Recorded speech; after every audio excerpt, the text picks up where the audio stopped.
Maayong adlaw kanatong tanan mga badi. Karong adlaw day ubani ko nili sa gustong muuban ug mulantaw kay nangita day mi og balay nga kapuy-an karon nga duol sa amuang gitrabahoan, especially gid diri sa ako ang partner kana bitang ma-walking distance ra or malakaw ra kay grabe na magid ka mahal ang gasolina. So kay katumanggong previous namo nga balay nga gipuy-an mga badi, no, medyo layo-layo ito sa gitrabahoan, especially gid diri sa ako ang Paris.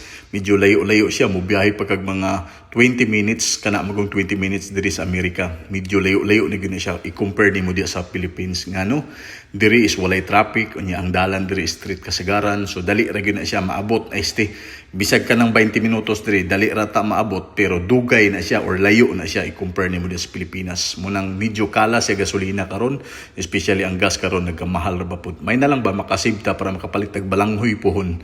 So diri dapita nangita mig balay mga gabadi, no. So upat din ni kabalay among tan-awon karon, lantaw mi ani mga balay diri kung makauyon ba Manila. So kaning mga balaya medyo karaan na gini kay ilang mga balay diri 19 Purgate naman ay bitaw tinuod yun na siya bisag i-search pa niyo na ang mga balay diri is 1960, 1970 gano 1950s.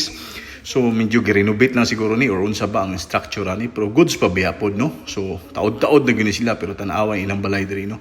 Amo gilantaw gi-check namo nig maayo diri kung goods pa ba ang mga butang, mga unit or kana pong ilahang mga items nga naa diri. Kay syempre nigbalhin nami puhon kana bitang magamit ka nya di pud maglabad imong ulo kay medyo mahal-mahal na bagini diri pud mga badi, no. So abi gyud ako sa una og moani kag Amerika hayahay nya barato ra sos di gyud lalim. So kamo diha sa mga nagauna-huna dan diha wala man ko ningon nga gi-discourage, pero mo gyud ay tinuod kung manaana ka diri mga badi di pud ay basta-basta nya di pud lalim kay sila pa to mura ra gyud pug nasa ato adya maning kamot maning tii lang gyud pug gihapon ka kay para pud makakaon ka, og siyempre magdaginot lang gihapon ta kaon tag kamuting kahoy og kalumpang kinsay nakaila di kalumpang bitaw, no. So mo ni area nga among gilantaw ba dis balay gwapo bi pud bisag karaan na, pero nindot pa ba.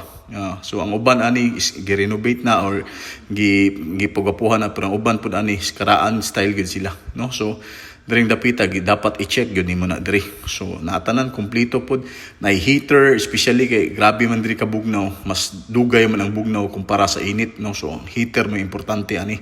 So heater ang panahon diri kay bugnaw gyud kasagaran. Ako pong gi-double check ning ang refrigerator diri kay frigidaire may tawag anila diri kay basin pud na sukulit di kan o nato. Bitaw So ako gilantaw pud ako nabay naka-fried nga manok, okay pa ba na. So diri pong dapita medyo nakauyon ta mi ani kay dako og lugar, tanawa diri lang daan sa iyang parkingan, makasulod na og 3 or 4 ka buok di sakyanan. So kung bate ra diya, no. So dili ka sila pa to mag-ilugay parkingan kung naamoy daghang sakyanan. Okay, so mo na ang area. So medyo karaan jud po di style, pero ang area diri dako kay sa luyo, pwede mo magdisco, dako kayo pwede ka kuanan. Tanawa na iyahang balay diri mga badi. So inani pa siya mga balay ganing inani, karaan jud gani siya. Kaning balay rin 1963 pa niyo na kuana, pero 68 bede ito. Nya karon na 2026 na taon sa nakadugay na siya. I-search niyo, pero goods pagyapon kay na.